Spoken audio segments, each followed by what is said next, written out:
శ్రీమాత్రే నమః. ధనత్రయోదశి రోజు చేయాల్సిన పనులివే. ఈ తప్పులు చేశారో లక్ష్మీదేవి ఆగ్రహానికి గురవడం ఖాయం. దరిద్రదేవత మీ నట్టింట తాండవిస్తుంది.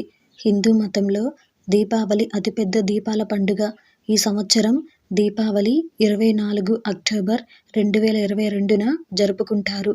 ఈ సంవత్సరం అక్టోబర్ 23న జరుపుకునే దీపావళికి ముందు ధనత్రయోదశి అంటే ధన్తేరస్ పండుగ జరుపుకుంటారు. ధనత్రయోదశి అనేక విధాలుగా ప్రజలకు పవిత్రమైనది, ముఖ్యమైనది. ధనత్రయోదశి నాడు కొత్త పాత్రలు కొనడం శుభప్రదంగా భావిస్తారు. నమ్మకం ప్రకారం ధనత్రయోదశి నాడు షాపింగ్ చేయడం వల్ల ఇంట్లో ఆనందం, శ్రేయస్సు, సంపదలు లభిస్తాయని, లక్ష్మీదేవి ప్రసన్నురాలవుతుందని నమ్ముతారు. అయితే ధనత్రయోదశి రోజున కొన్ని పనులు చేయడం వలన, అలాగే కొన్ని ప్రత్యేక పనులు చేయకపోవడం వలన లక్ష్మీదేవిని సులభంగా ప్రసన్నం చేసుకోవచ్చు. మరి వాటన్నిటిని గురించి ఈరోజు ఈ వీడియోలో చూసి వివరంగా తెలుసుకుందాం. అంతకంటే ముందు ఈ వీడియో కనుక మీకు నచ్చినట్టయితే లైక్ చేయండి, షేర్ చేయండి.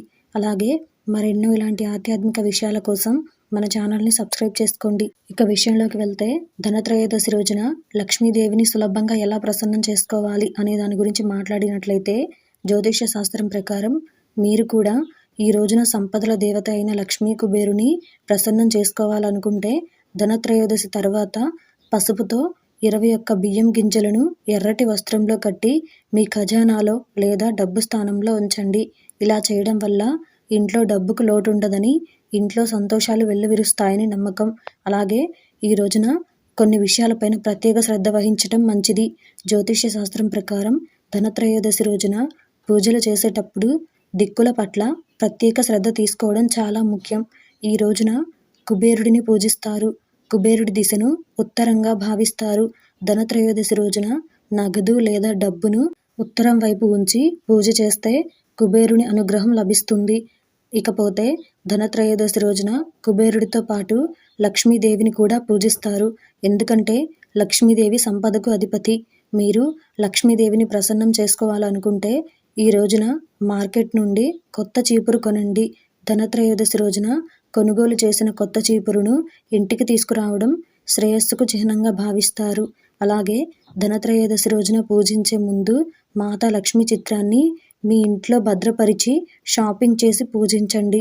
అయితే ఒకటి గుర్తుంచుకోండి, మీరు పెట్టే చిత్రంలో మాతా లక్ష్మీదేవి స్నానం చేస్తున్న భంగిమలో కూర్చొని ఉంటుంది. కమలంలో సంపద. ఇంకా అలాగే ధనత్రయోదశి రోజున ఇంట్లో లక్ష్మీదేవి శ్రీయంత్రాన్ని ప్రతిష్ఠించటం చాలా శుభప్రదంగా పరిగణించబడుతుంది. దీపావళి వరకు ఈ యంత్రాన్ని పూజించండి. ఆపై ఇంట్లో లేదా కార్యాలయంలో ఉత్తర దిశలో ఉంచండి. ఇలా చేయడం వల్ల లక్ష్మీదేవి అనుగ్రహం లభిస్తుందని నమ్మకం. ఇంకపోతే దీపావళిలో లక్ష్మీదేవిని పూజించేటప్పుడు ఈ విషయాలను ముఖ్యంగా తప్పకుండా అందరూ గుర్తుంచుకోవాలని గుర్తుంచుకోండి. మీరు ధనత్రయోదశి కోసం మార్కెట్లో షాపింగ్ చేస్తున్నప్పుడు మీరు 11 గోమతి చక్రాలను కొనుగోలు చేసి ఇంటికి తీసుకురావచ్చు. ఇంటికి తెచ్చిన తర్వాత దానిపై చందనం పూసి లక్ష్మీ పూజ చేసి మహాలక్ష్మి మంత్రాలను జపించాలి. దీని తర్వాత డబ్బు ఉన్న స్థలంలో లేదా ఇంట్లో భద్రంగా ఉంచండి. ఇలా చేయడం వల్ల లక్ష్మీదేవి ఆశీస్సులు మీ ఇంట్లో ఎప్పుడూ ఉంటాయని విశ్వాసం.